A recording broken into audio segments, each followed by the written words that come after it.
Modi Trump বন্ধুত্বের অনন্য উদাহরণ তৈরি হল ভারত মার্কিন ইতিহাসে। খোদ মোদির সফরেও মন গলেনি ডোনাল্ড ট্রাম্পের। সে কারণে আবারও হাত পা শিকলে বেঁধে অবৈধ অভিবাসীদের শনিবার রাতেই ভারতে ফেরত পাঠালো আমেরিকা। আমেরিকা থেকে ফেরা এক অবৈধ ভারতীয় দাবি করেছেন তাদের হাত কড়া পরিয়েই বিমানে নিয়ে আসা হয়েছে। শুধু তাই নয়, তাদের পাও বাঁধা ছিল শেকলে। আমেরিকার প্রেসিডেন্ট ডোনাল্ড ট্রাম্পের সঙ্গে প্রধানমন্ত্রী নরেন্দ্র মোদীর সাক্ষাতের পর এই প্রথম বিমান বোঝাই করে অবৈধ অভিবাসীদের ফেরত পাঠালো আমেরিকা। এর আগে গত ৫ ফেব্রুয়ারি ট্রাম্পের পাঠানো সামরিক বিমানে ভারতীয় অবৈধ অভিবাসীদের হাতকড়া পরিয়ে শিকলে বেঁধে নিয়ে আসা হয়েছিল। তা নিয়ে বিতর্ক কম হয়নি।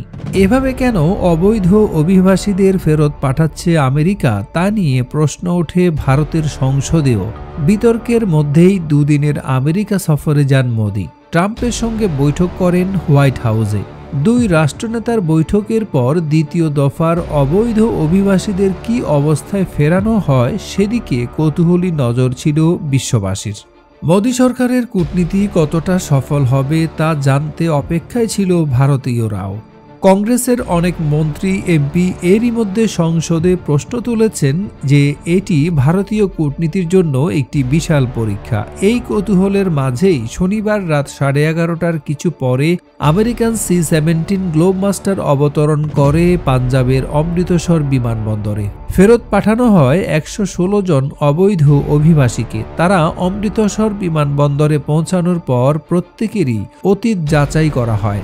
দ্বিতীয় দফায় ভারতে ফেরাদের মধ্যে একটি বড় অংশ ছিলেন পাঞ্জাবেরই বাসিন্দা। রোববার ভোর 4:30 নাগাদ পুলিশের গাড়িতে করে তাদের নিজ নিজ বাড়িতে ফেরত পাঠানো হয়। হরিয়ানা সরকারও সে রাজ্যের বাসিন্দাদের ফেরানোর জন্য প্রয়োজনীয় ব্যবস্থা করে। তাদের কি অবস্থায় আমেরিকা থেকে ফেরানো হয়েছে সে বিষয়ে তাৎক্ষণিক কোনো তথ্য প্রকাশ্যে আসেনি। তবে রোববার সংবাদ সংস্থা PTI জানিয়েছে দলজিৎ সিংহ নামে এক অবৈধ অভিবাসী দাবি করেছেন তাদের হাতকড়া এবং শিকল পরিয়েই বিমানে ফেরত পাঠানো হয়েছে।